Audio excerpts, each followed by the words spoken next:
What's up, everybody? Welcome to the dark side of YouTube, where videos can range from the simply unsettling all the way up to the mind-altering, actually disturbing content that you can find on YouTube. Now, if you're new here, I have done maybe a couple of these videos. I want to say like 5 or 6 of these videos at this point. So I'm going to leave the whole playlist somewhere around here, just in case these kind of videos interest you. Make sure you check them out. Other than that, if there's a video that I haven't seen yet, make sure you comment down below, and if it's interesting enough, I might make a video on it. Like, subscribe, and let's just jump right into it.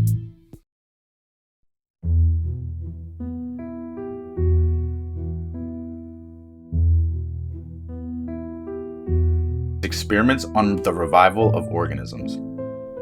Experiments in the Revival of Organisms is a 1940s documentary film directed by David Yashin that purports to document Soviet research into the resuscitation of clinically dead organisms. The English version of the film begins with a British scientist, JBS Haldane, giving an introduction. I should like to tell you that I have seen some of the experiments shown in this film actually carried out at the All-Russian Physiological Congress.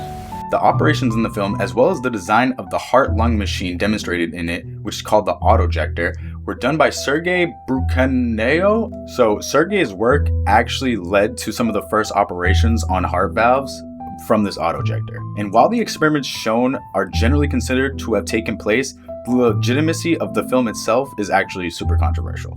The film depicts and discusses a series of medical experiments. The experiments start with the heart of a canine, which is shown to be isolated from the body. 4 tubes are then connected to the organ, so 4 tubes connected to the heart. Using an apparatus to supply it with blood, the heart beats in the same manner as if it were still, basically inside the dog. The film then shows a lung in a tray, which is operated by bellows that oxygenate the blood. Following the lung scene, the audiences then show the autojector, a heart-lung machine composed of a pair of linear diaphragm pumps, venous and arterial, exchanging oxygen with a water reservoir. It is then seen supplying a dog's head with oxygenated blood. The head is presented with external stimuli, which it actually ends up responding to. Finally, a dog is brought to clinical death, depicted primarily through an animated diagram of lung and heart activity by draining the blood from its body, triggering cardiac arrest. So they basically gave the dog a heart attack. It is then left for 10 minutes and connected to the heart-lung machine, which gradually returns the blood into the animal's circulation. After several minutes, the heart fibrillates, then restarts at a normal rhythm. Respiration likewise resumes, and the machine is then disconnected. Over the ensuing 10 days, the dog recovers from the procedure and just continues living on a healthy life.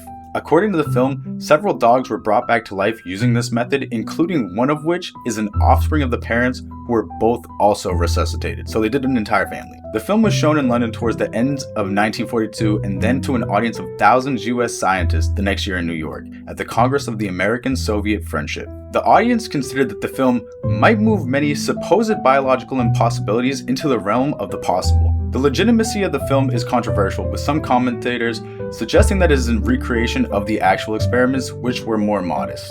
According to some, the scientists who claim to have seen the experiments in the film, the severed dog head only survived for a few minutes when attached to the artificial heart, as opposed to the hours that were claimed in the film. Another source of skepticism are the dog's drain of blood and then brought back to life.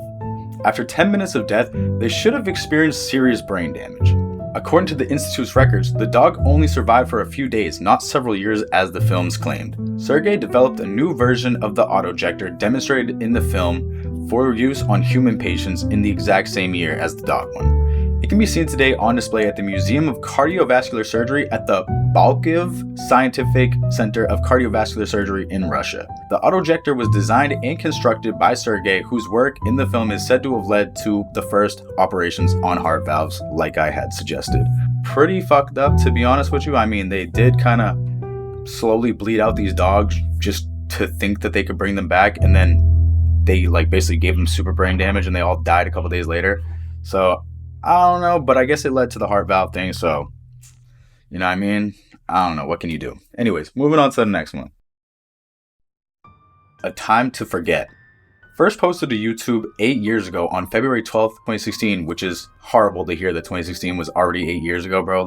Thinking back on that, it kind of feels like it was still 2 years ago. I don't know what happened in that time, but Bro, I'm getting too old because like this is crazy. The video was posted by a channel named Burden, and the video is basically sitting at around 191,000 videos at the time that I'm recording this. Now this video is really weird. It starts off just showing some random guy in what looks like a bloodied mask in some random location, and it's mostly just close-up videos of this mask, and it slowly starts to creep in, slowly gets closer and closer, and the whole time there's like this weird noise playing.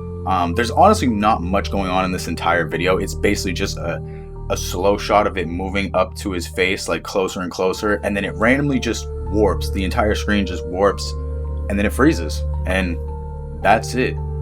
I'm not sure what this video is supposed to mean. I don't know, like, you know what I mean? I get making stuff for artistic intent, but bro, I have no clue. If you're somebody that has seen this video or you know anything about this video, let me know. It was on the list that I was looking at of weird, creepy, disturbing YouTube videos, so that's where I got it from. But anyways, yeah, it's not much, but like I said, if you know anything about this, let me know. Other than that, I'm moving on to the next one. Blank room soup. So this is possibly the most infamous video on this entire list, is blank room soup. I'm sure at one point or another, if you've been on the internet long enough, you've seen screenshots or videos, or you've at least heard of something about this video.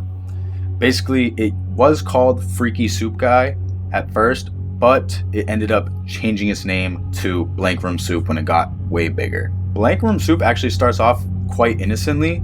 It's a man in a white-walled room, basically hunched over a table, just eating a bowl of noodle soup. The only feature other than the table, the strip light, and the chairs is the jet black door on the left side of the shot. The man is wearing a white vest and for some reason is shoveling the soup into his mouth with an oversized ladle-like spoon. However, after a second or two goes by, it becomes obvious that the man is either laughing or crying, and that his tears fall as the bowl's contents are spilled all around the table before him, as if he's basically eating in a hurry or he's just a terrible eater. Suddenly, a figure appears at the door and enters. Looking like some kind of a Strange Team mascot or almost like an oversized Funko Pop, this is just clearly somebody wearing this weird, almost disturbing costume. The silent and ominous cartoon humanoid figure is in black and white, wearing a black golf neck with a perfectly symmetrical black hair.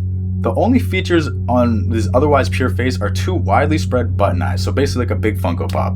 Approaching the sobbing man, the strange figure rubs his shoulders and back, almost like he's comforting him. The pair are joined by a second strangely suited character, identical to the first one, and he joins his companion in seemingly comforting the man. Really weird vibes at this point. You're already uncomfortable. You're like, bro, what the fuck is going on in this video? This guy's just eating soup. Now he's got two weird Funko Pops on top of him, rubbing his shoulders. Mad weird, a little too sensual for me, cuz. Now, throughout the whole video, the only sounds are the man sobbing, an indistinct sound of snicker and giggles mixed with the sobs, so that it's basically difficult to tell when somebody's laughing or when this guy's just breaking down in tears. It's kind of fucked up, though, to be honest. Like, when you're watching it, like, this guy's clearly having some sort of a mental breakdown in this video.